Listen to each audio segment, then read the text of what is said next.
புரட்சி தலைவர் எம்ஜிஆர் அவர்களை பற்றி துக்ளக் ஆசிரியர் சோ அவர்கள் கூறியதை தற்போது காண்போம். அரசியலை தவிர்த்து பார்த்தால் கூட எம்ஜிஆர் அவர்களுக்கு இருக்கும் பாப்புலாரிட்டி இந்தியாவிலேயே வேறு எந்த திரைப்பட நடிகர்களுக்கும் இருக்க முடியாது. திரையுலகில் எம்ஜிஆர் அவர்களோடு எனக்கு ஏற்பட்ட அனுபவங்கள் பல.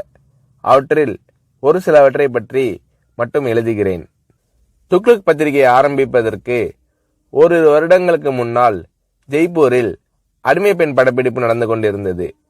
பல நடிகர்கள், டெக்னீஷியன்கள் சுமார் 15 நாட்கள் அங்கே தங்கியிருந்தோம்.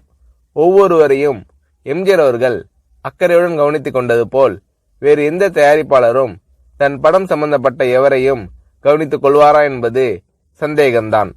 தங்கும் வசதி, சாப்பாடு எல்லாம் ஒவ்வொருவருக்கும் திருப்திகரமான முறையில் இருக்கிறதா இல்லையா என்பதை அவ்வப்போது எம்ஜிஆர் அவர்களே நேரில் கவனித்துக் கொள்வார். படப்பிடிப்பின் போது ஒரு சில நாட்கள் கடும் வயிற்று வலியால் நான் அவதிப்பட்ட போது எம்ஜிஆர் அவர்கள் என்னிடம் காட்டிய பரிவு என்னால் மறக்க முடியாது.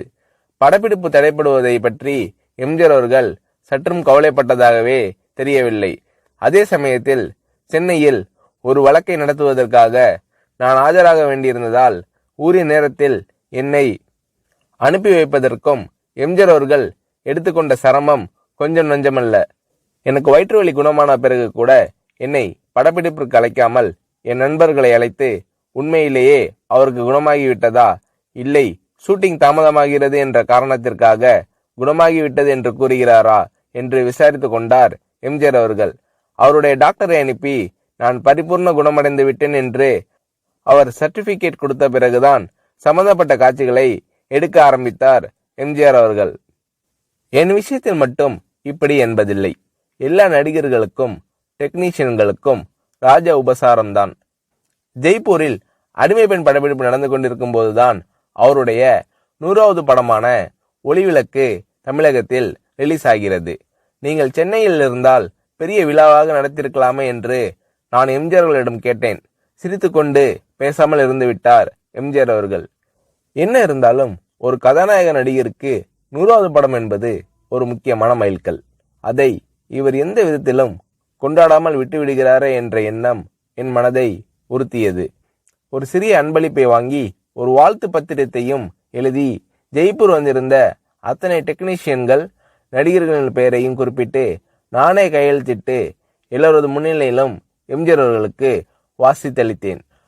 அதை வாங்கி கொண்ட எம்ஜிஆர் அவர்கள், என்ன இது, காகிதத்திலேயே 2 பக்கமும் எழுதிட்டீங்க, நான் இதை 2 பக்கமும் கண்ணாடி போட்டு ஃப்ரேம் போட்டு வச்சிக்க போறேன் என்று கூறினார்.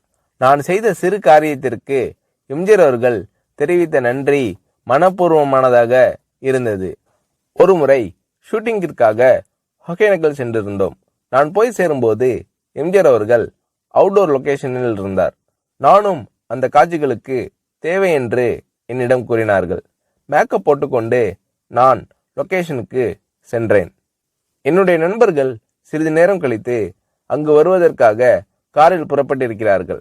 இதற்குள் எம்ஜிஆர் அவர்கள் என்னிடம் லொகேஷனில் இடவசதி எல்லாம் சௌரியமாக இருக்கிறதா என்று கேட்டு தெரிந்து கொண்டார். அதன் பிறகு எம்ஜிஆர் அவர்கள் சம்பந்தப்பட்ட காட்சி முடிந்துவிடவே அவர் புறப்பட்டு போய்விட்டார். அவர் போகும் வழியில் என்னுடைய நண்பர்கள் காரில் எதிரே வந்து கொண்டிருந்திருக்கிறார்கள். அடையாளம் புரிந்து கொள்வாரா மாட்டாரா என்ற நினைப்பில் அவர்கள் எம்ஜிஆர் அவர்களை பார்த்தும் கூட பேசாமல் வண்டியை ஓட்டி கொண்டு வந்திருக்கிறார்கள். வண்டி அவர்களை கடந்து சில அடிகள் சென்ற பிறகு எம்ஜிஆர் அவர்கள் தனது வண்டியை நிறுத்த சொல்லி அவர்களுக்கு செய்கை காட்டி நிறுத்தி தன் வண்டியை பின்னோக்கி ஓட்ட செய்து இறங்கி வந்து எனது நண்பர்களை அழைத்திருக்கிறார். நீங்கள் எல்லாம் சோவின் நண்பர்கள் தானே, இடவசதி எப்படி இருக்கிறது, உங்களுக்கு போதுமா? சோவிடம் கேட்டால் அவர் எல்லாம் சரியாக இருக்கிறது என்று கூறி மழுப்பி விடுகிறார். ஏதாவது குறை இருந்தால் நீங்கள் சொல்லுங்கள் என்றெல்லாம் விசாரித்துவிட்டு அதன் பிறகுதான் மீண்டும் தன் வண்டியில் ஏறி புறப்பட்டு சென்றுள்ளார் எம்ஜிஆர் அவர்கள். மிக சாதாரண விஷயம் போல் தோன்றலாம், ஆனால் அந்த மாதிரி கேட்டிருக்க வேண்டிய அவசியமே எம்ஜிஆர் அவர்களுக்கு இல்லை. முகங்களை ஞாபகம் வைத்துக் கொள்வதில் எம்ஜிஆர் அவர்கள் வல்லவர். அதற்கு இன்னொரு உதாரணம்.